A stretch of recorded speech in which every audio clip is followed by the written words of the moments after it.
Hello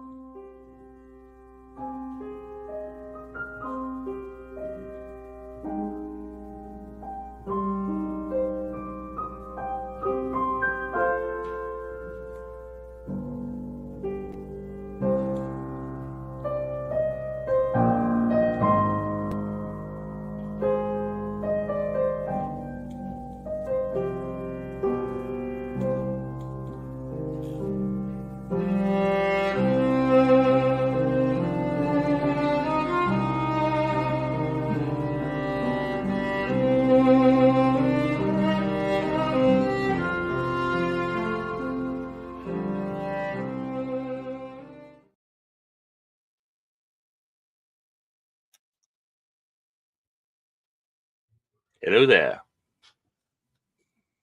Oh, Good morning, all, and welcome to episode 103 of the Unifying Force. How is everybody doing this morning / afternoon? You're on mute, Yo. Can't hear you. Doing well, thank you. Aside from a couple of technical issues this morning, everything's all good. I'd like to do a little weather check-in, because as we approach climate catastrophe even faster, stop using ChatGPT, everyone. It's killing the environment.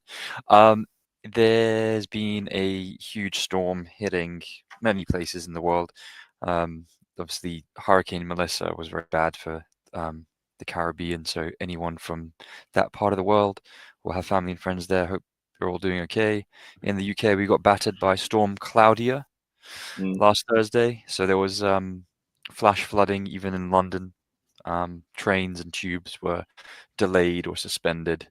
So it's been an interesting change of season. It feels like it's wintry now. We've had sub-zero temperatures, not enough to have snow down here. Apart from Wednesday morning, we had a light white blanket. Oh, I see some shade being thrown at Dave. I'm going to bring up that comment straight up. Welcome, Spencer. In a while. I was going to let it go, but you let Gio see it. Explain. Part of my usual wardrobe, sir. Bad days. No cookie. I actually don't know the context, so if you want to share, so this is him. Oh yeah, Did you design that? That is, yeah. I designed the actual figure. Yeah. So he has an actual customized virtual Cantina shirt, Funko Spencer character, and then this is on the shirt there, Funko Spencer. Excellent. I think we should get one for every host and every regular Cantina takes member. Out the spray bottle. Yeah, exactly. But yeah, see, we here, Gio, are being like kind of the opposite, inundated with overly nice weather. In the southeast of the United States is like it's gonna be 75 today, and it's late November. And it's been that way we've had like one, maybe two little cold snaps where it got below freezing. We had one frost, and that is all that there has been for this winter season. We're just completely inundated with, and no rain either to speak of. The last couple of nights it's rained a little bit overnight, but we're not getting rainy days or what. So inundated with the overly nice, but in a bad way, because this is the season when we need to be getting our rain, and we're not getting our rain. So, right. I was going to say, how does it compare to normal? Yeah, is that'll help when Spencer has to spray me with the rain. Yeah. Spray bottle is how we train cats sometimes. If you're a bit yes, malicious. that is, I think, what he is alluding to for me. And over here, weather is very probably in the 50s now. Starting to rain. Well, it's sunny right now, but we've had some rain finally. We didn't really get fall. We went right from summer to a mild late spring in October, and now into our version of winter. Well, yes, our thoughts do go out to all of those who have had it worse off than we do, or even the flooding and things that Gio is talking about. There are those who have had it much worse, and we hate that. Yeah. Yeah, it's definitely the seasons are blurring / don't really exist anymore. I remember when we were at school and it was like there are 4 seasons in the year, and it's this discrete. Every 3 months it changes: spring, summer, autumn, winter. But now it's just Well, a and it rush. seemed like it actually did, but maybe it didn't. Well, here it's in the South. We've always had like 4 variations of summer. It's like And can you cook outside in all of them? false fall, hill's back porch, that sort of thing. Let's see. The warm There's and I have a friend, just before we get into our main yeah. subject. This is tangentially relevant. I have a friend in Far East, East Asia, and one's in Seoul, South Korea, one's in Tokyo, and they're both saying actually the changing of the season is kind of marked in the lunar calendar as a like a traditional harvest time, and so it's kind of like a mini celebration. We talked about cultural things last time. So one of those things, and apparently the weather changed exactly on cue from summer to autumn that day. It's really interesting. So they went from having good summer, clear skies, blue outside, blue skies, great amounts of sunshine, to suddenly having cloud cover, some humidity, some rain, and the leaves just started falling off from that day, which I think is incredible. Well, there you go. Is nature Sounds- was doing what it's supposed to. Be on a schedule, damn it. Come on. Yeah. Stick to your deadlines. That's right. Well, we are our weather is not our main topic today. Is if you looked at the topic of the issue, is we are going to look at Star Wars Visions season 3, but as this is the unifying force and we're trying to bring that into the greater picture of the world at large, we're also going to be discussing kind of the importance, the popularity, the rise of anime. Because anybody like us who tries to go to Comic-Cons and stuff knows that anime is huge at cons. There are anime guests, there are whole anime cons, but at any con that you go to, there is a ton of anime cosplay. There are a ton of anime signers. And I have yet to see a con where there was someone who was a voice of an anime property who did not have a consistent line all the time. And those who are even gigantic stars for other things, if they have an anime voice to their repertoire, is by and large what many people are going to visit that table for. And we'll probably mention some of those people as we go down the line.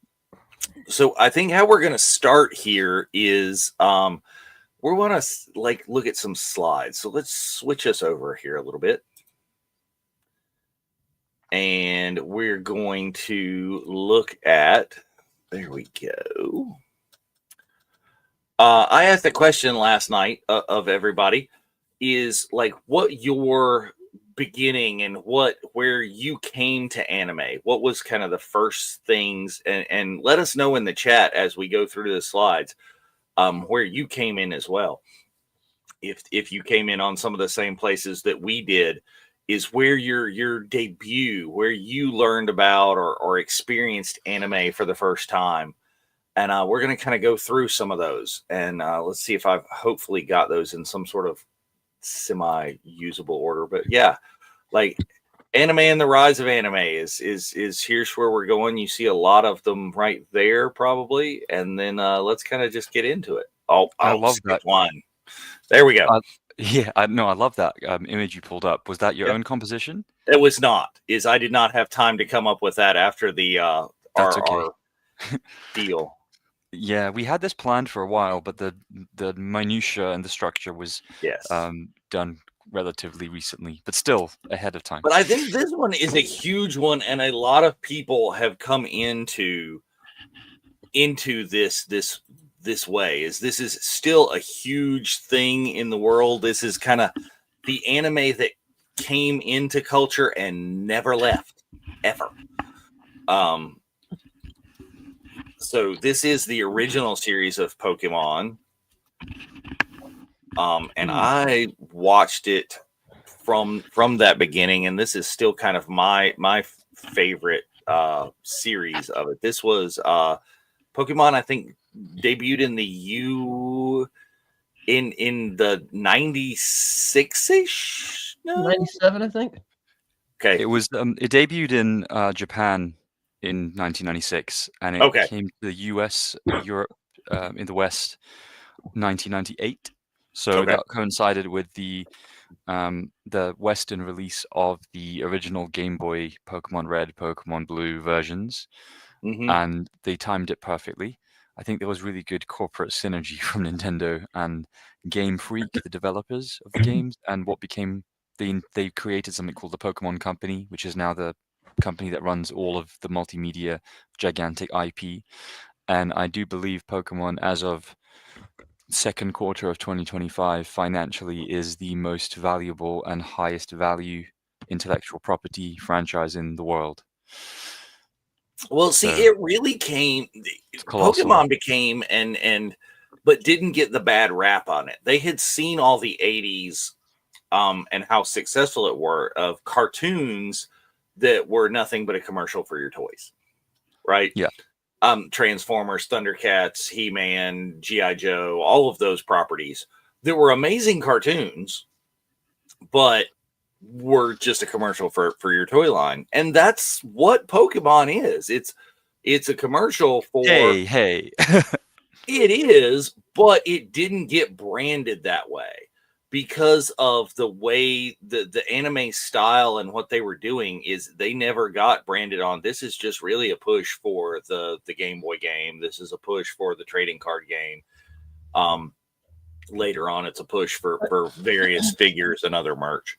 I was just gonna say, while we're on topic, this was probably the first anime I ever saw. First time I became aware of it. Kids were always playing Pokemon cards in elementary school during recess, and they started playing Magic. And then when Pokemon came out, that was the new big thing. Yeah. And I checked out the TV show simply because everybody was talking about it. I was like, it's okay. I wasn't really enamored with it. But yeah, that was my introduction to anime. Well, I mean, I was much older when I watched this because when this was coming out in. Go ahead. What age? I was 10 years old. Okay. Yeah, and I was a lot closer to 20. and from this, I jumped straight to Studio Ghibli. That's good. Yeah. That's a great. I love the gateway drug idea of multimedia projects, especially when I feel like someone hits one that's a good beginner one, and then it opens their eyes to a whole other world. And I think with anime, we're going to talk about that a lot from our perspectives. And absolutely, I didn't really voluntarily jump to Ghibli. It just kind of happened when friends wanted to watch stuff. Yeah. Well, it came out and it was there, and that's kind of where we're headed for next. Is let's look into there. And this is one you guys. Oh yeah. Oh, I see. Very good. And I mean, like, I still play. I play Pokemon Go like to this day. Like I've got eggs hatching like right now. Oh, let's do it. I know Joanna's a big Pokemon Go advocate. Oh no, I've got to be your friend. I don't know why I'm not your friend on Pokemon Go already. Oh. I resurrected my regular playing in the summertime because I always feel like it's great in the summer. You go on walks and you explore and you hatch eggs, come across stations. And then my Android phone ran out of phone storage. Google got me hard. And 2 days ago, I had to purchase the Google One Drive expansion to go from the 15 gig to the I thought you specifically told me not long ago that those were scams trying to get you to buy all that extra shit. No. I mean, Google is the ultimate scammer. Remember, if it's a free service, it's not free. Well, your data and you are the product. Yeah, of course. So I'd rather pay for a service that doesn't violate all our privacy. Exactly why when I search for something, then it starts feeding me those products in my ad. Like I'm going to be getting anime stuff for days after searching for all of these these images and things in the slideshow. They're going to be, oh, hey, you need to purchase some Pokemon. Yes, I do, but no. Oh, you do. The trading card game's back in a gigantic way. I have drawers full of the trading card games. I have a class set for my students at school because we play. Like I teach them how to play. Because kids today, the kids just like collect the game. Look, I've got this. I've got a Charizard. It beats you. No, it doesn't. Look at that. I'm going to beat the snot out of you with this Jigglypuff because you don't know how to play the game. So that is how it's a good way to learn. We learn and teach. So I have drawers upon drawers of the basic trading card game. Ooh, I think we can do another dive into Pokemon and the whole. Oh, indeed. How Star Wars inspired Pokemon in a way to be just gigantic multimedia IP and franchise and hit different demographics all at the same time, especially with the merchandising. I think the Pokemon Company did a lot of that, and George Lucas set the precedent, didn't he? Originally with George Lucas set the precedent for everything on merchandising, right? Just by the fact that that's what he had the rights to, and that's where he just like ran from. And that was an amazing thing that he decided to keep the rights. But let's talk about this because I didn't watch this one. I don't know anything about it. You got to tell me about this one. Kat, do you want to talk, or shall I take it? Oh, you can take it. Okay, 1997. Let me set the scene. We've had a few bits of anime penetrate the Western zeitgeist. We've had Akira in the 80s, which created the cyberpunk, steampunk style genre through the medium of anime. And let's just get a quick definition down. So anime genuinely does refer specifically in the West to the very characterized Japanese style of animation from specific animation houses that are entirely dedicated writers, animators, directors, and so on to producing one project at a time, often an adaptation of a manga. Manga we can loosely translate to be a graphic novel or a comic, but it does have its own specific definition. But specifically a Japanese graphic novel or comic. Yeah, we're talking all about anything Western names for Japanese things. For more of a Western audience or with Western stylizations is still not going to be an anime. Yes, absolutely. For example, even though it came from a Japanese product and a Japanese idea, Transformers, not an anime because of the style. It was far more of a Western styled cartoon, the way it was made. Yeah, definitely. It's definitely taken its inspiration, I think, from things like Gundam Wing and Neon Genesis Evangelion, which we can talk about as well as being some of the pioneers of the 80s anime scene, but also genre pioneers. A lot of anime seems on the surface to be very much aimed at kids or aimed at maybe like pre-teens or early teens, people going into adolescence. There's an entire genre called shonen, and shonen is genuinely aimed at teenage boys.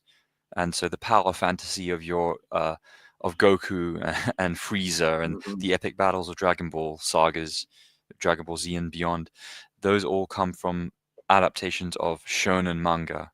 And to this day, there's a really popular weekly magazine, which I think still exists in paper, and I'm not sure if there's a digital version yet, which is another interesting thing about culturally Japan still very much prizes physical media for all its media consumption.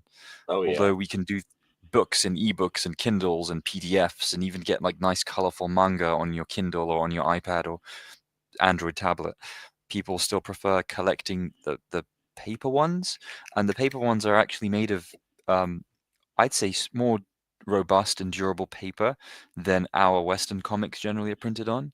I feel like Western comics are very fragile and very prone to I think they destruction. Used to be. I think the use of newsprint in comics has gone away. That's why comics, the price is through the roof on them these days. It's a much nicer ink. It's a much nicer paper. Now, I'm old, and I prefer the old ones, the newsprint, and the ones that are. I started, I don't know, probably 5-7 years ago at this point, to try and read all my comics digitally. I went in, subscribed to an app, and was cannot stand the fact that I was paying the same price for the digital comic that I was paying for the physical book. Just no. Yeah, forget that. Yeah, Kindle's like that as well. Audiobooks and ebooks are now more expensive than the paperback or even the hardcover. I was looking at that just before we went live. And no, is I could not justify that. And I understand that the big value of it is in the intellectual property. I understand it's the IP has value, but there is the physical production aspect to why the physical media should be more like because it has the IP and it has the physical media. It should be more. Is by reading it digitally, I should get that, somewhat cheaper, but I don't. So why would I not collect? Go ahead. And it's ridiculous that people embrace digital at because that's why they get away with charging just as much, even though you're literally not getting as much. Like, for instance, if you buy a physical movie, not only do you get you get the 4K copy, you get a Blu-ray copy, and you get a digital copy. So, and priced at $30, it's like $10 for each version. That's great. But but the digital only version is like $30 by itself. I'm like, that's ridiculous. But people go in for that stuff, and it's ridiculous. That's why they get away with pricing things that high. Yeah. Exactly. So all our viewers and chatters, Virtual Cantina denizens, please try and prioritize, if you can, the physical space. I know it takes up more shelf space, and we're all a bit limited nowadays, especially if you've been collecting for all your lives like some of us have.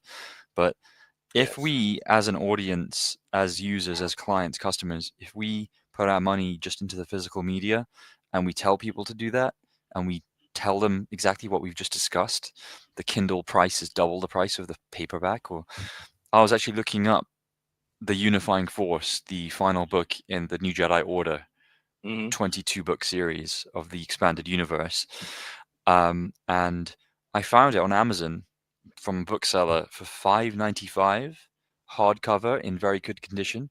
And I tried to buy it immediately, but Amazon was refusing my sign-in for some reason. I went through the web, Safari browser rather than through the app. It didn't take me to the app, which was annoying. Otherwise, I would have already purchased it, and I would have already been telling you, hey, guys, I'm really excited. On the Unifying Force, I'm getting the Unifying Force. But I think we should definitely touch on the New Jedi Order in a dedicated episode. I've not had the chance called the to read Unifying them all. Force. How can we not? Yeah, exactly. It can be one of our specials. And I had a look, and the Kindle version was available. So it was £5.95 for the hardcover in very good condition from someone called Infinite Books, a bookseller. Mm-hmm. How much do you think the Kindle version through Amazon officially would be? I mean, if it's $5.95, why is it not the same? $13.99. And what am I going to do? Read it on my now? Is it a read it on my phone? Now it's just there's not an audio version to that. It's not like a full cast radio drama. It's you read it in Kindle restricted, so you're in the Amazon ecosystem forever. You can't put it on a non-Amazon, non-Kindle e-reader. Well, I mean, you can get the Kindle app for your iPhone. I've done that. You can. It's on Android. It's on Apple, iOS, Google, Android. But it's not the same. If you're going to make me spend I think what they should do, and I thought of this. I thought of this years ago with Amazon when I realized that books in a digital format would be great. And this was back when iPhone was just coming out, like 2007 to 2010.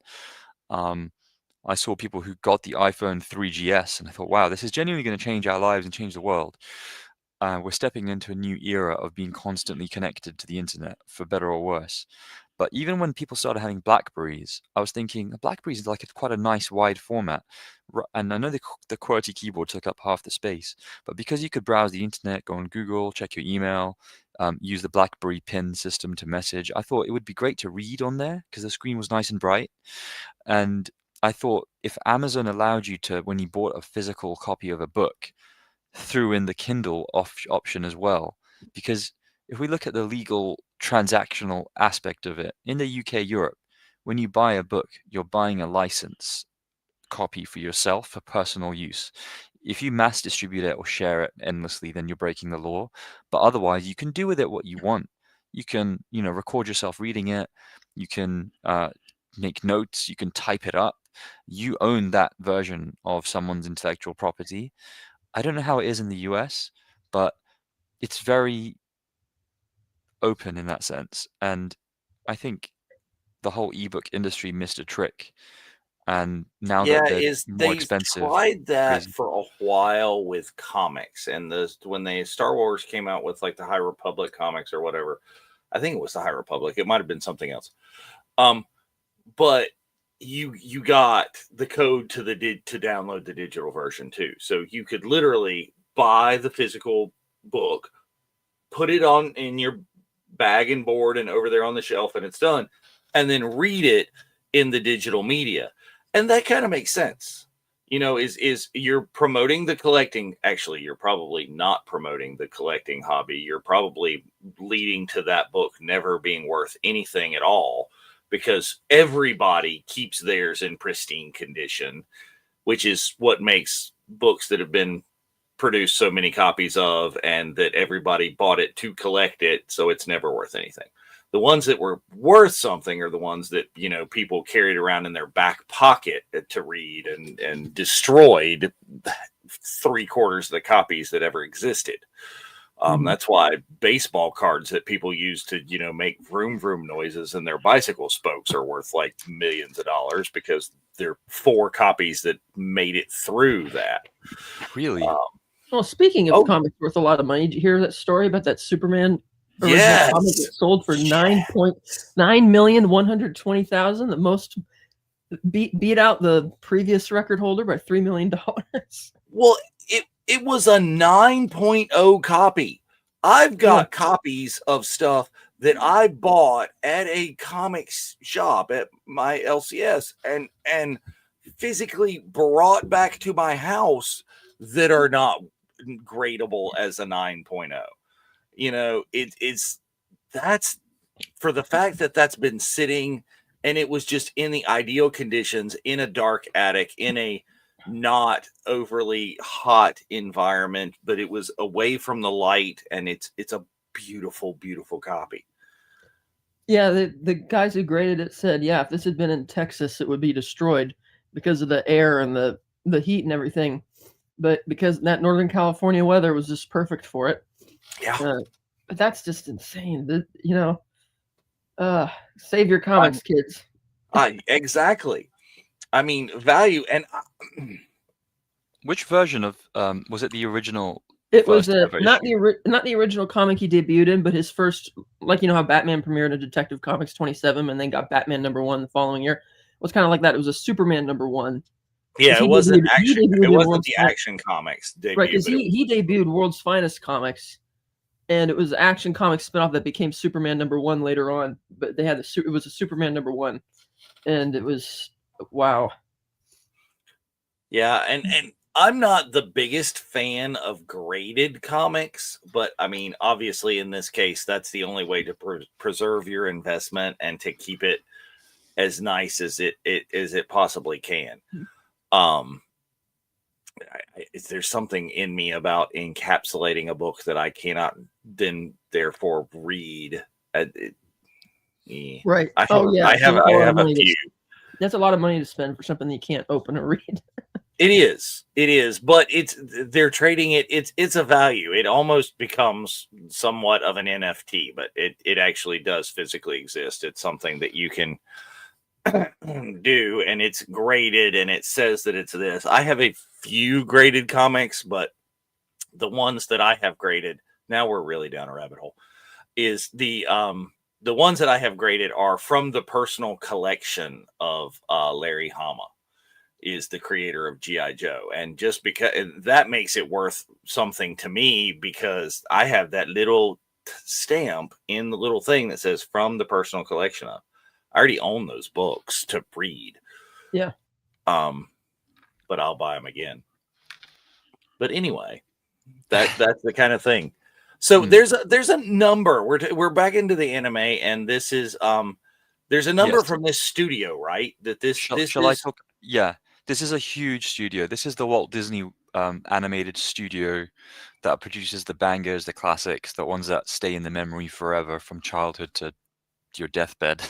The Japanese population were blessed with an incredible visionary on the level of George R.R. Martin and Tolkien and George Lucas, called Hayao Miyazaki.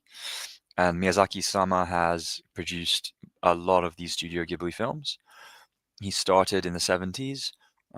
He's an artist, an inker, writer, and has been a producer and director. I think he's done 12 feature films himself in the whole corpus of Studio Ghibli. And so before I just talk about Princess Mononoke and what it means to me, I just want to revisit. So the 1997 scene, Nintendo, Sony, Sega were waging the console war, which was in the meta at the time. You had the Sega Mega Drive, the Super Nintendo. Sony debuted the PlayStation, I think, in 1996, PS1, or even 1995. I think it was 95 because they had an anniversary Sony was celebrating earlier this year. So anyone who uses Sony anything or has a PlayStation 4 or 5, if you're connected to the internet in any sense, they auto-downloaded all these PlayStation wallpapers and themes from PS1 era to celebrate the birthday of PlayStation. So we can talk also about the technological impact of Japan on the West as well, because it's gigantic. And it's a completely post-World War II situation that led to this explosion of creativity with anime, with manga, and the production of these things. And I'll just quickly go back to manga, the actual term, because we use graphic novel, comic strip almost. We talk about books and volumes with comics, I believe. Dave, correct me if I'm wrong. Yeah, I'm not absolutely. hot on the nomenclature perfectly. I always thought comics were a bit too fragile for me, and I'm really OCD about books. So I usually would buy the omnibus, the collected volumes. So I've got a stack of them on a couple of shelves, like the Infinity War saga and so on, because I just feel like you can enjoy them as a book. You can sit down and you get the whole story, and it's not going to disintegrate the more you touch it with your fingers. But manga specifically in the West refers to Japanese comic books or graphic novels, typically aimed at a younger audience, so kids or adolescents, preteens. But the origin of the word in Japanese is actually Japanese is really interesting language, but it's a compound word of two syllables. Man, which refers to a person just rambling, a bit like what I'm doing now. Just talking endlessly. There's no specificity. It's a generic story that's being told, and it takes many tangents to get to the finale. And then ga is picture or image. So manga is a rambling set of images, which there's a huge volume of paper in a single manga that's bought. And I think it's still printed on the old-fashioned newspaper style paper that you mentioned. So there's a texture to it and a tangible feel that people love. And so people who collect manga casually or, they're obsessive about it, they love the tangible feel, a bit like how we talk about, we like the actual feeling of novels, soft cover paperbacks or hardcover books. It's just much nicer to have the physical copy of what you're consuming. So manga basically came around in the 1950s, post World War II.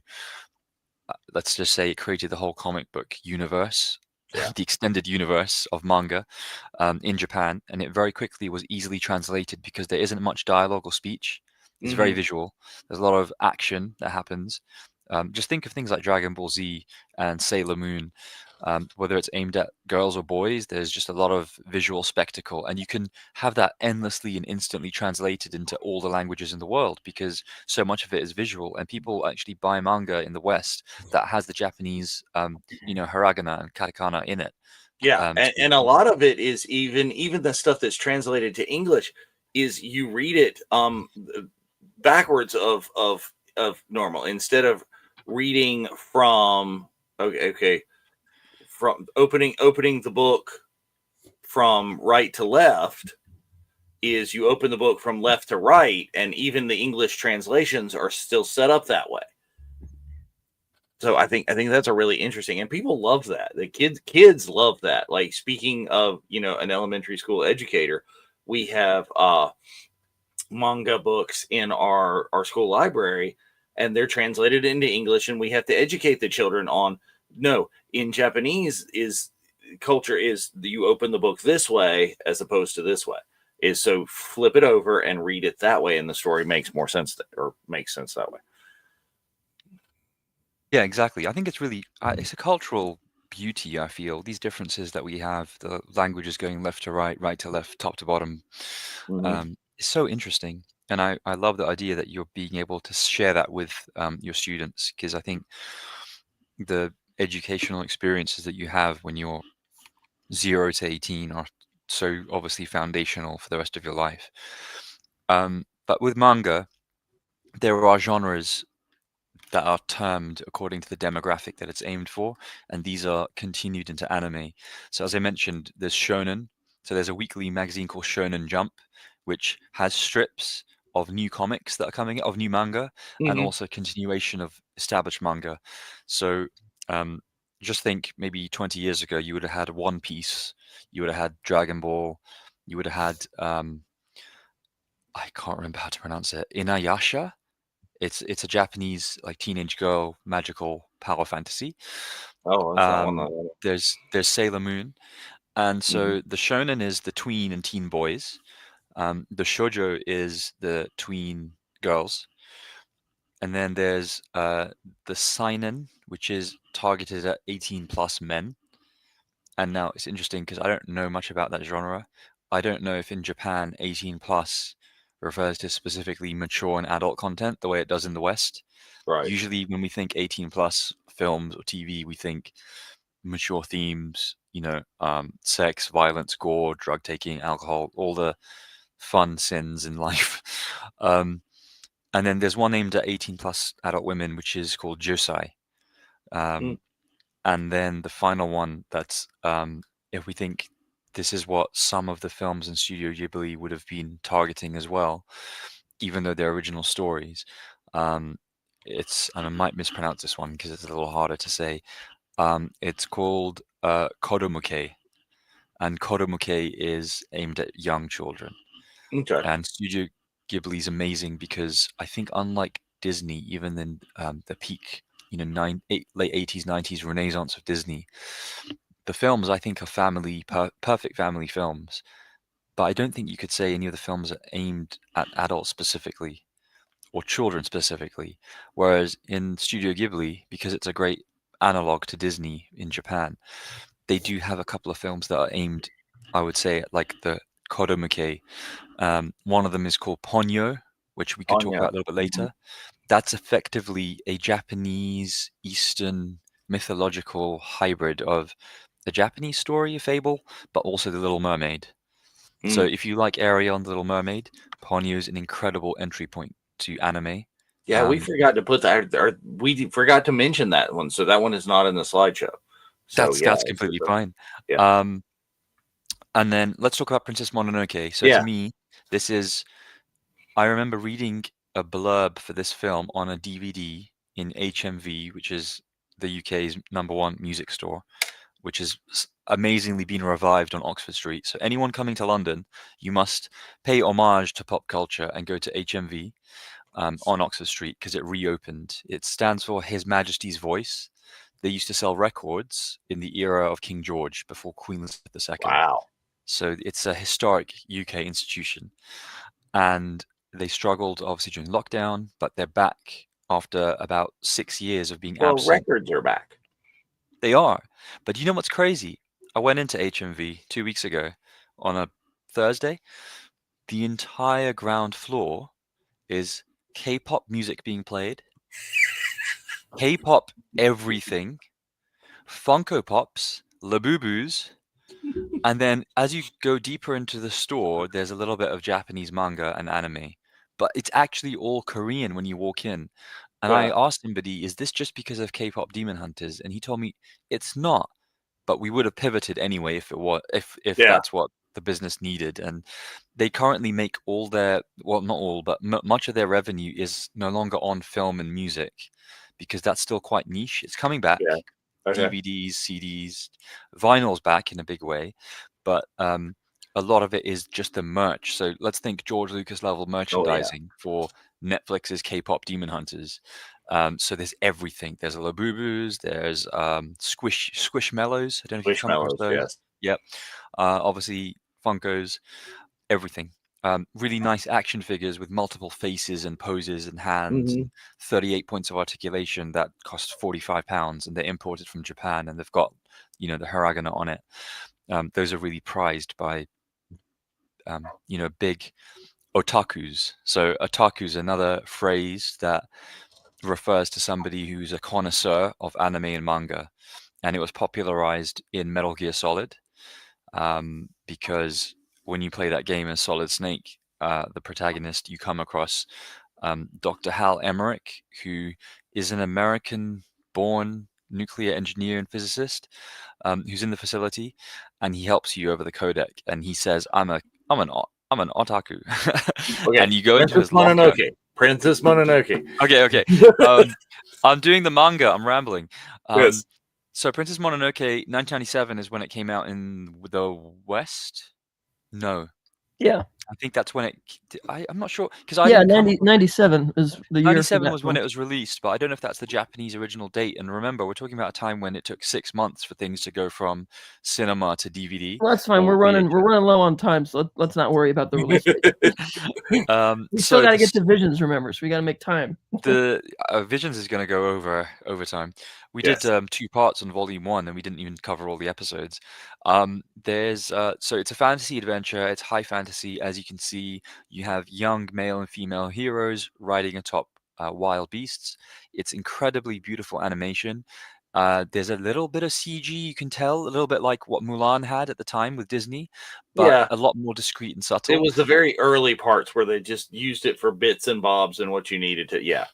Exactly. So there's explosions and visual kinetic stuff, which is CG enhanced, but it's so discreet. You don't actually, one looking at it even now, you couldn't definitively say this has been processed through a computer in post-production. The cells are incredible. This is Hayao Miyazaki at his finest, in my opinion. And I found afterwards, I went to the HMV store and found a DVD of Princess Mononoke about 15 years ago that I had to resist buying because it was like £30. But they described it as, I think it was the New York Times. There was a quote, 5 stars on the review on the DVD box, and it said, "The Star Wars of this generation." And I don't know if it's had the impact culturally. I think if you go to a convention, you talk to anime fans, they will say yes. It's the anime version of Star Wars in that it's the benchmark. I can't speak for England, but I'll tell you over here, Princess Mononoke is big in the anime community in America. They love that movie. Everybody does. It is, but I would argue that like if, for instance, we got a huge anime convention here we call SAC Anime, and every time people are lined up at the block, so many people dressed up like those characters from that film. They love it, Princess Mononoke. That's my favorite anime movie. That's the one thing where I was able to forgive the fact that I don't really care for the anime style. I'm like, you know what, this is great. I love it.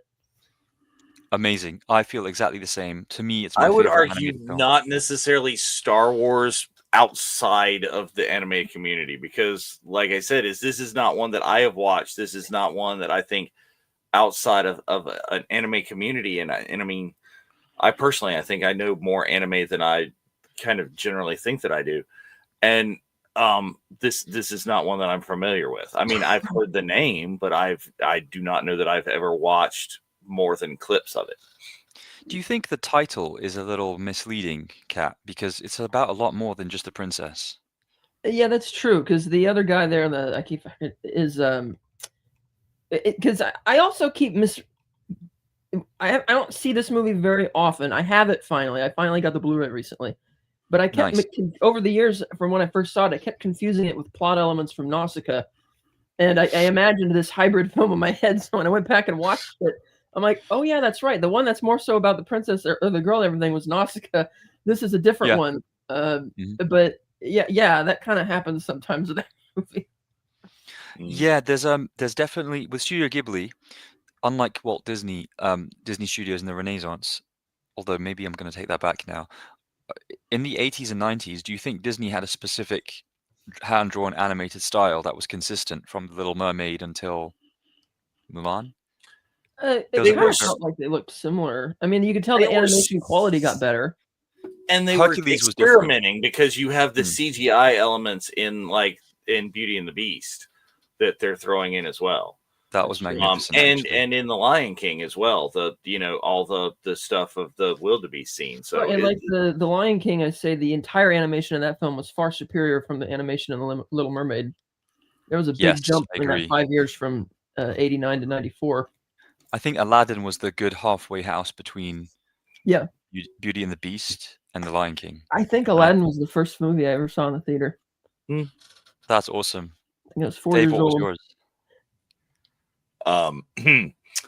The first movie that I can recall seeing in the theaters is Return of the Jedi. And you were 7? 1983. Sure, let's go with that. Okay.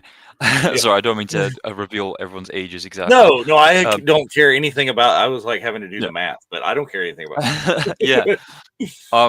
The first one I ever saw was, do you remember Tom and Jerry, the movie? No. Well, I there've been a watched lot of the movies. show. The first one, the first one was in 1994. Ah. And the probably didn't second see it. movie I saw ever was Batman Forever.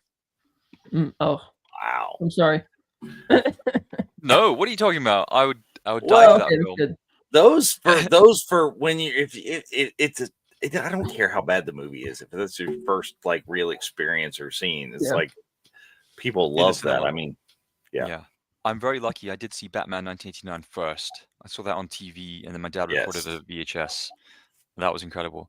But back to Princess Mononoke, the reason why this film means so much to me is it's my feature-length entry into Studio Ghibli. I'd seen bits of Howl's Moving Castle, but not fully. So we're talking mid-2000s here.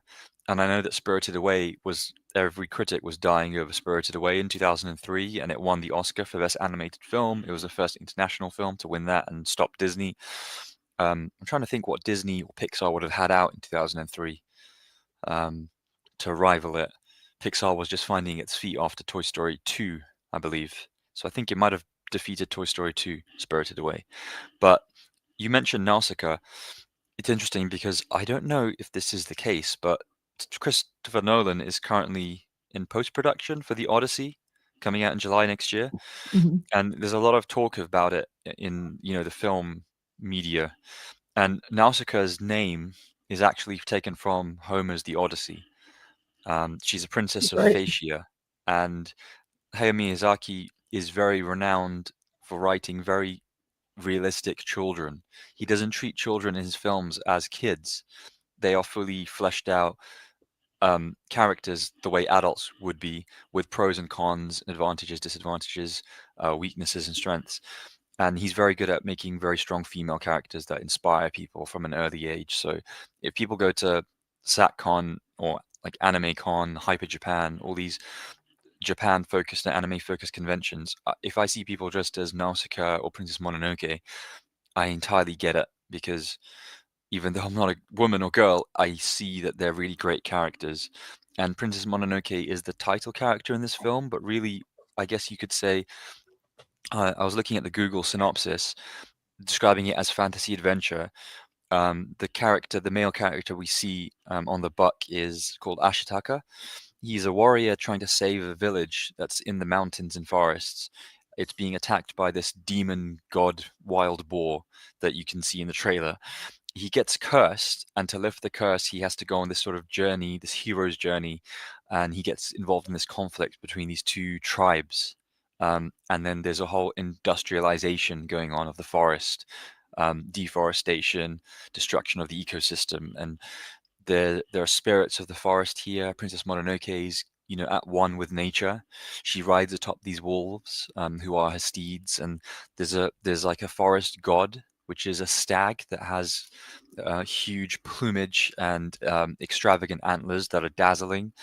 And the animation really is something to behold. And the setting for here is really interesting. Even though you've got industrialization happening, it's medieval Japan, sort of the Iron Age. So people are beginning to dig in the earth and uproot things and create more settlements and housing. The film is very dark and very mature in theme and in kind of some of the analysis you can do, but there's no explicit gore or blood. I would say that kids should be at least 6 or 7 years old before they watch this, so they can start appreciating it. But obviously, it depends on the parenting and whoever's controlling the consumption of the kid. But it's an incredible entry point, but I think it's actually a bit too hardcore. If you are 3, 4, 5 years old, it'd be better to start with something like Ponyo or even Spirited Away, or I hope we're going to talk about it. I don't know if you got the slide though, but My Neighbor Totoro. So Totoro is actually the animal bear friend of kids. It's a forest spirit, and he's the logo for Studio Ghibli. So, and I totally think that one. I think I think we're in there. There's Howl's Moving Castle you mentioned already is one of those. There we go. So this one reminds me of one of the bear character in one of our episodes of Visions. I think Studio Ghibli did not do an entry into Visions, correct? Not even in season 3. I know they didn't do season 1, but no, they didn't. They're too big in a way. But they did do something for Disney Plus. Which, why didn't you include it in Visions?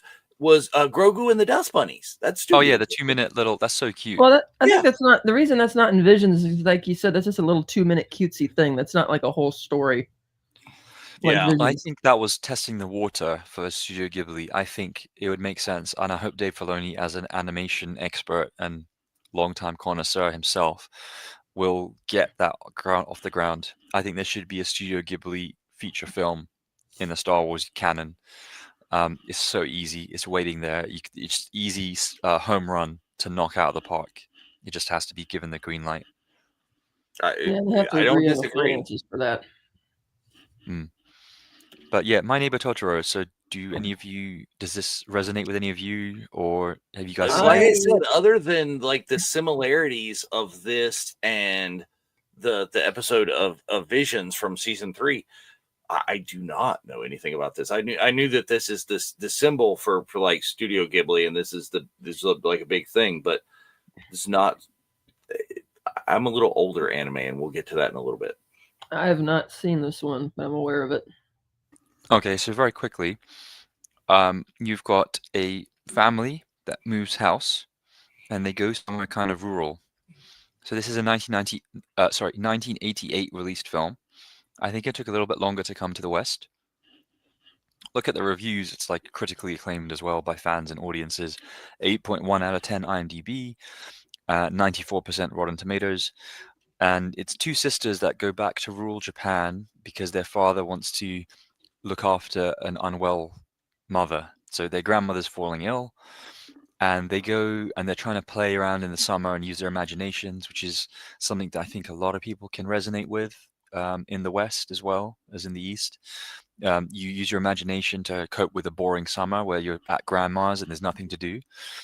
And they stumble across this little green hedge that leads to a maze that takes them to a magical forest world where there are these creatures of various shapes and sizes. And she names the her kind of friend, this lovely, friendly bear beast creature, Totoro. This is directed by Hayao Miyazaki again for Studio Ghibli. It has voice actors that are quite famous in Japan and became more famous because of this film. It has the same musical composer that Hayao Miyazaki has used for most of his career.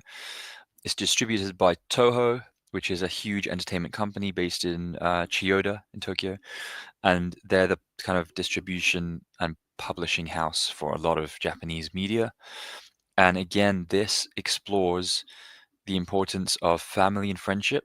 The two sisters have a very sweet, but also a little bit sour, realistic sibling relationship.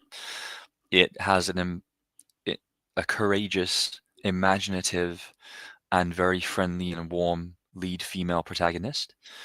You have the elements of the forest, and again, it's such a huge part of Hayao Miyazaki and Studio Ghibli's themes ongoing, and it reflects a Japanese belief, the Shinto belief in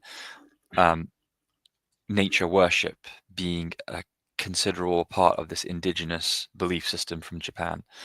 And that's why Japan, it's a polytheistic and animistic religion. So they believe that, so it's from the term anima, which is Latin for soul or breath or spirit, that all places and objects and creatures, plants and animals, living or inanimate, possess some kind of spirit that's shared amongst everyone. And this is a key part of, it's a quite metaphysical concept, and it's a key part of Shinto belief, which is still hugely important culturally and generationally in Japan. And Studio Ghibli runs with this theme, with its environmentalism and ecological advocacy. And Hayao Miyazaki is a huge proponent of environmentalism. So this is a theme that's sustained throughout his work. We mentioned Nausicaa. Nausicaa and the Valley of the Wind is 1986. That's got a really powerful female character as well, called Nausicaa, named after the princess from the Odyssey. And she essentially in that film defends the natural world from industrialization. You can see this is a consistent theme that we talked about in Princess Mononoke, which came out 12 years later. And again, strong female characters, eco-friendly, lovely relationship with nature, embodied by Totoro, who she regards as her neighbor in the forest. And it's won so many awards, grand prizes in Japan and beyond.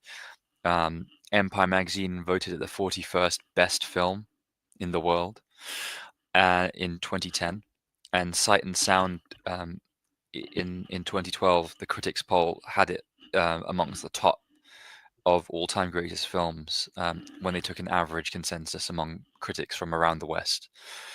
It even has a stage adaptation.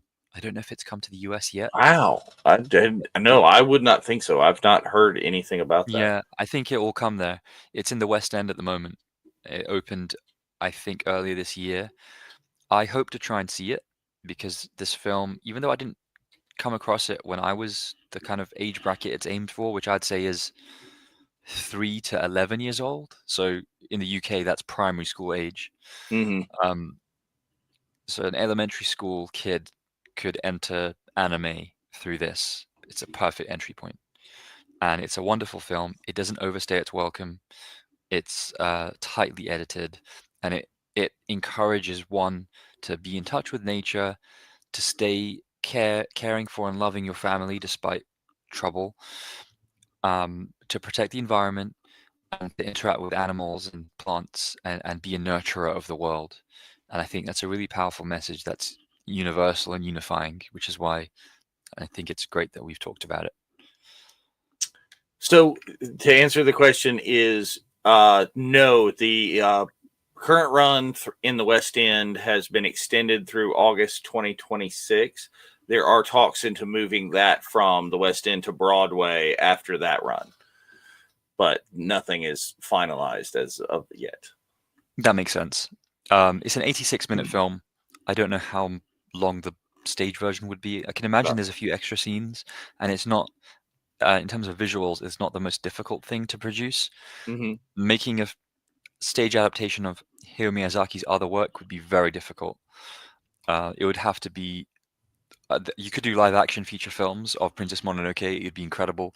You could just do a one-to-one adaptation. But I'm quite skeptical of one-to-one adaptations. I feel the original source material will always be superior to most people, because that's your entry point to the story and the characters. And I don't see too much artistic value in having a live action version of an animation, which is why quite frustrated with Walt Disney. And I thought the Beauty and the Beast live action film was awful. I thought the Lion King was a huge letdown. The only ones I think were worth your time, I feel. I really enjoyed Aladdin. I really enjoyed the Jungle Aladdin Book. was a very different take, and yeah, kudos to Will Smith for attempting to do Robin Williams. Okay. Yeah, and he didn't. He actually sidestepped it and did his own version, which is the way to go. Because some of the things that I thought the live action Cinderella was reasonably good. Excellent film. I loved it. I liked parts of Beauty and the Beast, but not all of Beauty and the Beast. Yeah. Go ahead. I never saw Hermione Granger being Belle. Emma Watson, to me, it was a miscast for me. I pictured See, I'm completely opposite because of Hermione's personality and being as bookish and studious, and I bought that as Belle because not of anything to do with Emma Watson, but because of she was Hermione, because of another character. I bought it. I think that was definitely a huge part of the director's intention and the casting agents doing that. I think you already have familiarity with a superstar child actor, and you know the characters tested the water very well for 8 Harry Potter films, being Hermione Granger, being the academic, the scholarly girl, the hard worker, and the one who is always trying to learn and read more about the world, magical and muggle. Yeah. But I just visually, I was pictured, when I heard they're doing Beauty and the Beast, I know Hollywood would have aged her out, but I think it still would have worked, because I never saw Beauty and the Beast as being about teenagers. When I watched the Disney original film, Belle, to me, the vocal performance, to me, that's a woman, that's a lady, that's somebody who's got world experience. And the Beast, to me, is not a 21-year-old who's been cursed. He's somebody who's been a beast for decades. That's how I took it. So for me, I would have cast Anne Hathaway as Belle. And I think that would have been visually also matching, even though it's not necessarily relevant, but she looks like that. It's possible. There are all sorts of things. And FYI, there has been an announcement that Studio Ghibli and Warner Brothers are working on a live action Princess Mononoke. That they're working on that, and there is an AI fan trailer out, which I'm not going to give credit to because don't click it. Don't click it. You just did. Well, you didn't mention the channel. People go look at it. I'm all for people go look for yourself, but yeah. But let's move on. We've mentioned this one. This is huge. Is Dragon Ball. Dragon Ball this is huge in the con scene. Okay, if you are going to a convention, you are gonna see somebody dressed as a Dragon Ball character, right? Any and everybody who's into anime, who goes to a con, who is bald, will do that character right there. Everybody, every old dude that has can get the goatee going and has bald head, that guy right there. And I don't even know who it is because I so casually have seen Dragon Ball, and I understand, Goku, and I'm a Super Saiyan and a thing and a bosh, but beyond that, no idea. But it's huge. People love it. This is an entry point for kids. I don't know that it should be, but it's a huge entry point for children, is watching Dragon Ball Z. And even to this day, my elementary school students know about this and are still watching this in the reruns. Wow. Is it still on regular TV? I don't watch regular TV anymore. I only have streaming, so I don't know. Ask them. Is it on any streaming services that you subscribe to then? Oh, I don't know. I wouldn't look for it. It's not my jam of anime. When it was on regular TV and it was on with other things, I'd watch and I'd tune in and stuff like that. But it's not something that I go looking for. So I don't know. Maybe somebody in the chat. Anybody know? I'd be really curious to find out. It's actually interesting because I mentioned earlier the weekly Shonen Jump. That was how Dragon Ball started. So it was initially a manga. Stream Dragon Ball on Crunchyroll. I hate that. It's a specific anime streaming service, but I feel like that should be nestled into your Disney Plus or to your Netflix. There's too many streaming services. We said it before. It's just insane. It does mention potentially it might be on Hulu. Is when you're looking at currently you're able to watch Dragon Ball streaming on Crunchyroll, Amazon, Hulu, or maybe it's just Hulu Crunchyroll. I don't know. Crunchyroll was on HBO Max for a while. Okay, that makes sense. And HBO is owned by Warner Brothers Discovery, I believe, or not? Yeah, it is. So Dragon Ball. And this changes from day to day, but if you go down further, it says much of Dragon Ball series is back on Hulu, including the original series, which is returning November 18th, 2025. So the original series is just back on the Hulu. Okay, so they're re-airing it. It's not a new continuation. So Dragon Ball was huge. It started in 1984. It was serialized in the magazine I mentioned, Weekly Shonen Jump. So that was a weekly comic strip compilation that was printed, and people, I think, would queue up in shops to buy it, and it was aimed at preteen and teenage boys. It was published between 1984 to 1995, so it had an 11-year run, which obviously that takes preteens through their puberty and adolescence and into adulthood. So people genuinely, when we say have grown up with anime, have grown up with manga, this is the case. It's the case in Japan, and it's the case in the West and around the world. I don't know if you guys saw these sorts of things, but the original author, Akira Toriyama, he was a manga artist and the designer of all these characters as well. He's considered, the Walt Disney of manga. One of the greatest and most influential authors, not just for the history of manga, but generally in like human creation and artistry, definitely from the 20th century. And his most famous thing is Dragon Ball. And he was directly involved in the anime adaptations of it as well, which is quite rare and something that's worth noting. In Japan, you'd want the original artist or creator to be involved in the anime adaptation, but often they are not. And this is where you have Japanophiles and anime fans and manga fans being divided. A little bit like how you might have a film adaptation of a novel that in the West people are like, hey, the book's so much better. And they almost look down on the film viewer. Case in point, Game of Thrones is the most famous recent example, I feel. When it diverted from George R.R. Martin's novels because the author hadn't finished his book series, there was a substantial change in the tone and the character of the series from season 5 onwards. And people blame the final season being rushed and the creators wanting to do Star Wars and wanting to do their Netflix multi-year million deal and rushing the final season. But really, Game of Thrones as a TV series started to become a lot weaker from season 5 when they didn't have the books to adapt anymore. There's a lot of anime that has been adapted multiple times. So in the modern era, the most famous one is Full Metal Alchemist.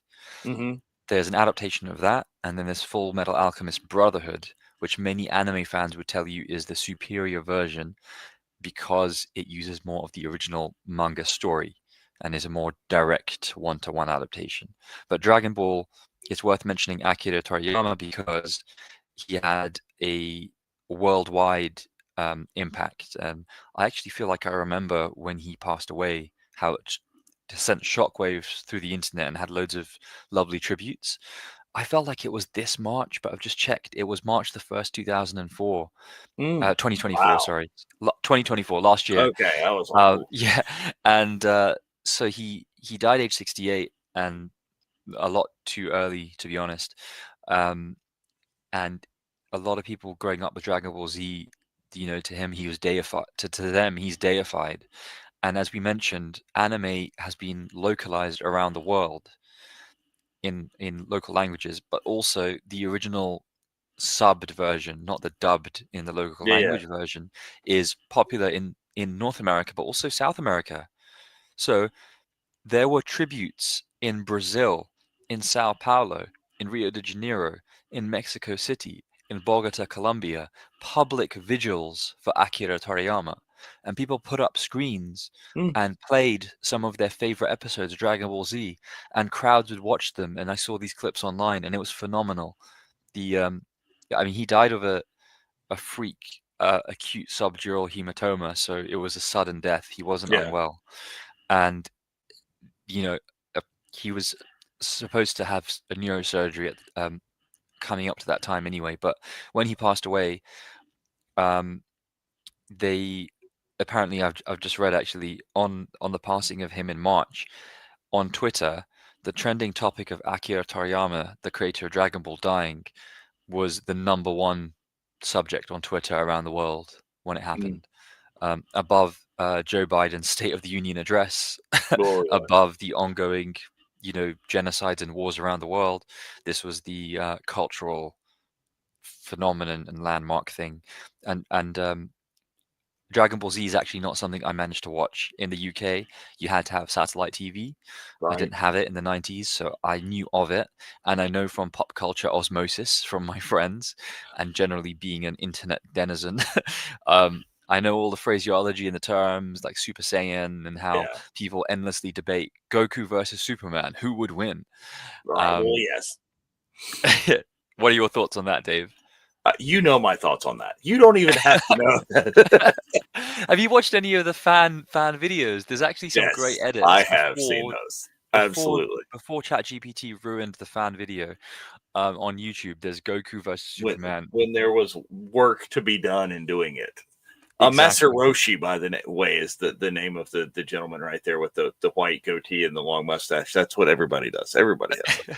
I've actually never seen that. I really want to go to a Oh, convention and all the time. Really? Yes. Okay. So yeah, Dragon Ball started with Dragon Ball, which is actually where Goku's a kid. Yeah. He's a precocious kid, and he discovers he has these superpowers. And the actual character of Goku is an adaptation of the monkey. Oh God, what's his name? There's a monkey god in Chinese mythology that's that's the direct inspiration for Goku. Oh, okay. And that was one of the most popular video games of last year, called Black Myth Wukong. You play the protagonist. You play this character that inspired Dragon Ball Z. And Dragon Ball Z intends to still be going on right there. There's Dragon Ball Daima, which is out right now, and there's since 2018. There is, if it will let me get there, it's just off of my screen. There's the main series is Dragon Ball that started in 1986. Yeah, and there's but there's still ones going on. Yeah, they had Dragon Ball Z from 86 to 1996, which is why millennials, Dragon Ball Z is the one for millennials, essentially. Because millennials are 1984 to 1998. Super Dragon Ball Heroes, that's apparently what's going on right now. I see. I didn't see that one when looking this up, but then there was Dragon Ball GT just for a season. Then Dragon Ball Super was the resurrection in 2015. And that reintroduced Dragon Ball Z to millennials and Gen Z, but also captured a bit of Gen Alpha. So children that you're probably teaching. Yeah. I wonder, is Dragon Ball Z... They know the thing. They're well, let's look on. Let's go here. And this, if there's anything other than like, this was huge at San Diego Comic-Con 2 years ago. The Crunchyroll booth, I think it was where the One Piece. I think that's where the One Piece was. But this is cosplayed everywhere. I know nothing about this. This is not my generation, but this dude in the hat the cosplays everywhere. The girl right here in the green bikini, all over the place. It cosplays every. I wonder why you've ever been to. I wonder what they're doing. So, it's huge. Shall I give a little overview? By all means, because I know nothing. Okay, so again, we have what's considered a deity in animation, not just in Japan, but around the world.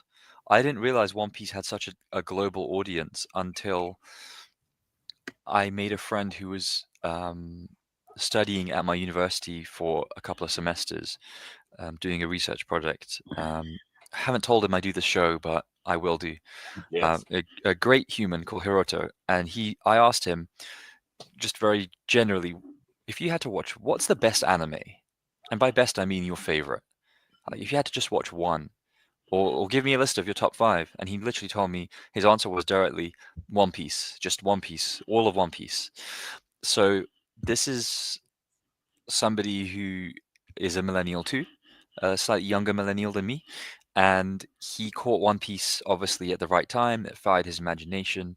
The reason why is because you have, as you can see, a huge smorgasbord of characters, a lot of variety in the animation and style and the character design that you can see, which appeals, I think, to a broader audience. When you have a more diverse character set, whether it's culturally and ethnically or just, the drip that people say, the outfits, it makes it easy to cosplay and easy to identify from afar. And that's a huge part of the convention scene, as we've discussed, and integral to anime fans. So this is created, written, and illustrated by Eiichiro Oda. Oda is deified the way Miyazaki is deified and the way Toriyama is deified by Japanophiles and anime fans around the world, not just in the East, but in the West. It follows the adventures of this pirate crew. They're a bunch of rebels, and they're fighting the world government, who are an imperialistic colonial empire. Does that sound familiar? Interesting. Very interesting. But this is the things, right? You could say it's directly influenced by Star Wars. I haven't come across anything interviewing Oda saying that specifically, but of course that's part of the cultural osmosis as well. And that's what we're talking about, how the East and the West, there's this what's called in, I think, sociology and literature, this syncretic relationship. There's a syncretism between Eastern and Western philosophies, and that comes out in the art and the creativity and of media franchises. So you've got Monkey D. Luffy, middle guy, the guy with the straw hat originally, and his crew are called the Straw Hat Pirates. And they're exploring the Grand Line around the ocean, searching for this mythical pirate magical treasure called the One Piece. And whoever obtains the One Piece becomes the de facto king of the pirates, king of all pirates. So you can see why there's a lot to it. Monkey D. Luffy has his own superpower. He is Mr. Fantastic. He's elastic. He can stretch. He can fight. He can dodge. He can duck and weave. He's animated in the way that, in The Incredibles, Miss Incredible, or Reed Richards is in Western stuff. By August 2022, it was the most popular manga in history in circulation, both in Japan and worldwide.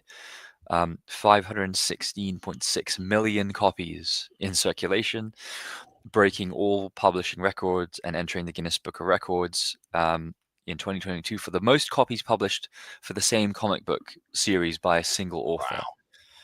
Wow. It was the best-selling manga in the world for 11 consecutive years, from 2008 to 2018.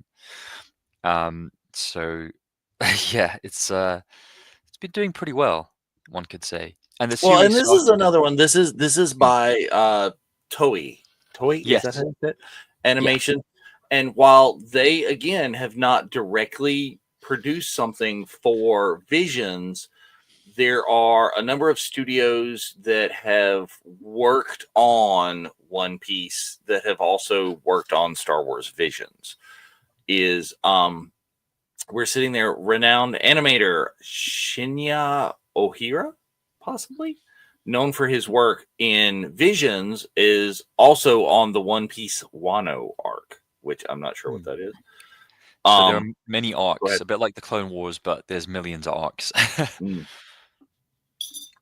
So definitely there are WIT Studio and Production IG, both of which have worked on Visions and have also been involved in it. It says the broader One Piece franchise. So what's amazing is it's 1,200 episodes in and still going.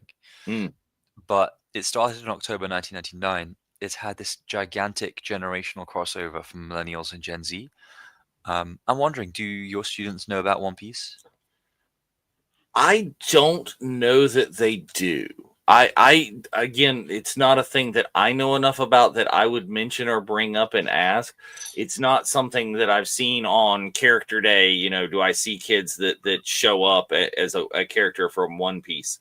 Says I haven't seen that. I have seen with some of the other ones, and whether we can argue later about whether Sonic the Hedgehog is anime or not. But Sonic is huge, ridiculous right now. I'm so happy. But so I don't know if they would know. I would have to inquire, but it's as big as it is. I would believe that at least so. There's some crossover. So I came across One Piece in 2003 I was at my grandparents' house. They had Sky TV, so they had all the satellite channels, including the whole kids section. So that's when I started catching up with Cartoon Network, Boomerang for all the classic Hanna-Barbera cartoons, Toonami, which was there for just a few years, and then it disappeared. It used to be a discrete channel that started at 7 p.m. And I saw things like a little bit of more adverts for things like Gundam Wing, Neon Genesis Evangelion. But my main consumption from Toonami, I think, is a very anime and Akira-inspired take on Batman, and that's Batman of the Future, or what you'd call Batman Beyond. Oh, Batman Beyond. Man Beyond, yeah, that is anime-inspired for sure. It really is, even down to the character design. I think that's, to me, that strikes a perfect blend between Eastern and Western animation styles and drawing styles. I think it's incredible. Another one that I'd add to that is Avatar: The Last Airbender. I think that blends a bit of Disney, bit of Ghibli perfectly. But the reason why One Piece is so enduring is, have you heard, if we call it the original, which is One Piece, it's been appropriated by peaceful and not so peaceful protests around the world. So, along with, do you remember Money Heist Netflix series? The Masks. Okay, so Money Heist, which is a Spanish original Netflix series, which I highly recommend if you enjoy the idea of a heist. The iconography from there, the masks and the outfits, the Money Heist people wore as they were robbing the Bank of Madrid. The outfit of V from V for Vendetta. Yeah, absolutely. And the outfits from Squid Game, alongside the iconography and symbology of One Piece, are now found in all the big Gen Z and millennial protests around the world. It's incredible. I think when we talk about cultural osmosis and assimilation, it's a perfect example, and you see that in the real world. If you look online, you come across protests. I don't know, let's say even things that seem very abstract and very horrifying, like the genocides in like Gaza and Ukraine war and things like that. You'll get protests in the West. You'll see, Palestine flag, Ukrainian flag, and you'll see the pirate flag from One Piece. Because the entire story is a story of rebellion against a tyrannical regime that rules the world. And you can say that, in each of these instances, these like pockets of World War III that we see that are occurring in the world right now, they're almost, I would say that the world is in a state of World War III. It's just the modern era doesn't have one open war with allies and Axis powers. That's highly interesting that if you're saying that the entire story is like one of rebellion against like the oppressive government or world, is that you see these One Piece flags there, but you don't necessarily see the flag of the Star Wars rebellion. I wonder if it's that Star Wars has become the evil empire itself, and it's so huge, and I don't think it has, but no, don't say that. No, I don't think that it has, but why? But what I'm asking is why do you not? Why do you not see? Is it the Disney affiliation? Do you think because the House of Mouse, even among Americans and North Americans, South Americans, the West, British, European, I think a lot of people have a bad taste around Star Wars, not necessarily from the content, which has been very hit and miss, as we talked about endlessly, but because of the ownership from Walt Disney and the fact that, George Lucas very discreetly, he was very bitter in 2014. It's weird and funny because, I mean, people are very divisive on Disney. People love Disney, and like I am a Disney adult. I fully recognize that. But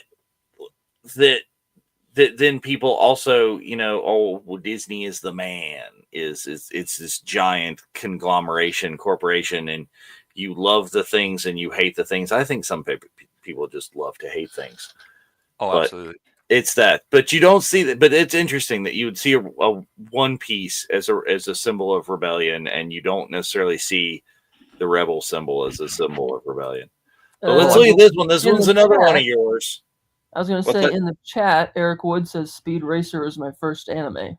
I was saving that. That's been for a while. We're getting there. Are you kidding? We're an hour 24 minutes in. How long are we going? We're not going to go super long, but I'm hoping there's a few things that we can get through here before we declare this for a part 2. Yeah, I will say quickly, Cowboy Bebop should be inducted into the World Cultural Hall of Fame, along with Studio Ghibli, along with Disney. I know that in the US you've got the AFI that inducts films into the American Film Institute, and there's something that the president runs. There's like a presidential Library of Congress. Anything that's significant to American art culture is inducted into that, whether it's movies or TV or like novels, poetry. The Kennedy Center honors? It's a little different. So the Kennedy Center honors they do performances and give the medals to the artists that are still alive and whether they're active or retired. No, I think it was introduced. I don't think it was Reagan, but the first time I heard about it was referring to stuff in the 70s, so before him. Um, there's like a Hall of Fame for America for cultural stuff, which isn't just the AFI's specific, the Film Academy doing film stuff. Things like The Godfather and Goodfellas and all sorts are in that.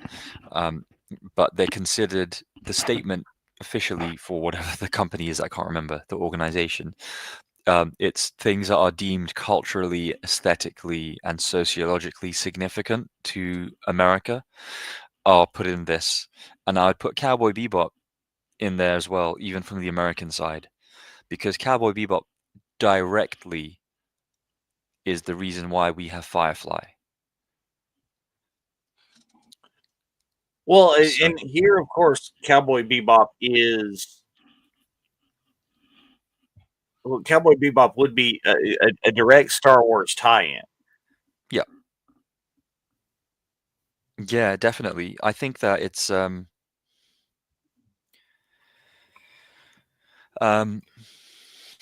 you have Steve Bloom as the main character in this. There's your direct Star Wars tie-in, of I was course. going to say the reason why this deserves to be in all the Western as well as Eastern, and that's why I say there should be a worldwide. The UN, I don't know if they do like a cultural. But he's mission. really the only Western voice actor in this, isn't he? No, there's a full Western cast.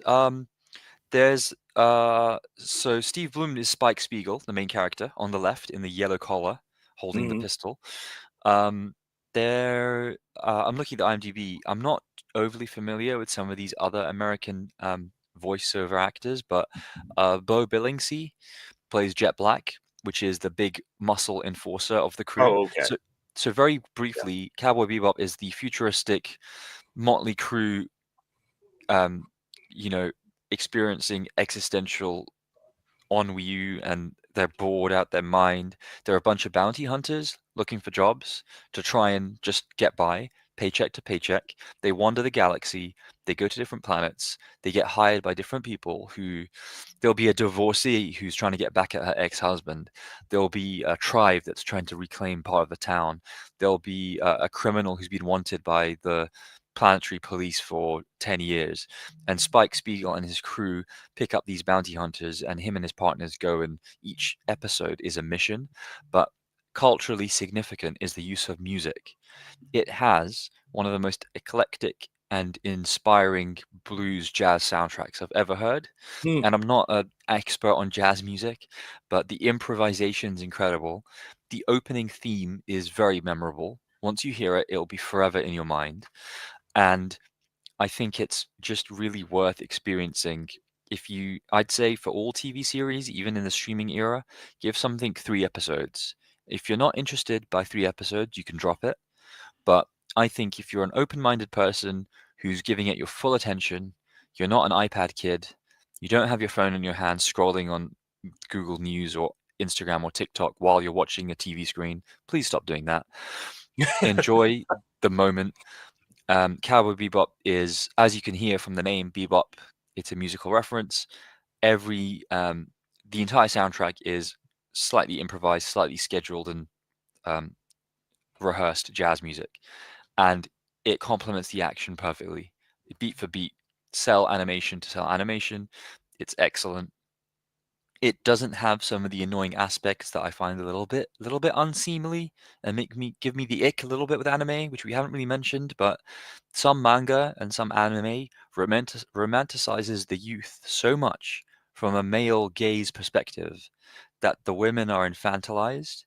and you often get love interests of women or girls for teenage characters, but also for adult characters that are very young. And that's a cultural thing I don't understand. I do not want to understand. I wish it would be eliminated from future manga and anime because it's a very male, chauvinistic, misogynistic toxicity. It's worth just mentioning there. It's plaguing a lot of anime, which is why I am very, very specific with any anime I'll even give a chance, because I don't want to see that or hear that. Yeah, But it is a reason why in I think a lot of the older generation that you say anime and you get a negative connotation. You say manga and you get a negative connotation. And people who that's what they know about it, is that they know, oh, that's that Japanimation thing, and it's like everybody's like little teenage girls with the big eyes and the and it's not, as a lot of the stuff that we've gone through and we've shown today, you see that's yeah, not where we are with so much of the anime that's out there. Yes, that stuff is there completely and totally, but mm, there's so much more to it than that. And I think that's really kind of a good place to press the pause here. And Eric Wood, I didn't quite get as far as I was hoping. Is yes, Speed Racer being the first anime, that's a great place to be. And I fully support you. I think we've gone through a lot of stuff today, and we've got a lot more to do to get to the Star Wars vision, but we're at a really nice place to kind of pause in our deeper than I anticipated dive behind anime. And we can really chalk this up to our next episode. It's more of behind the popularity of anime, and I hope to goodness we will at least get to start Star Wars Visions next time. yeah, we will. I'm sorry. We We can can do. no. I think this has been valuable. Dave, make sure you retitle this video because it doesn't have visions on it. Yeah, I will do that. I will go and I will retitle this, we can say the Japanese Japanese artistic influences on the West and the link to Star Wars, because Cowboy Bebop's a perfect way to summarize this entire episode and much of this discussion that we've had and that we will have. The syncretic relationship, the symbiosis between Eastern and Western philosophy and also art is perfectly encapsulated by Cowboy Bebop.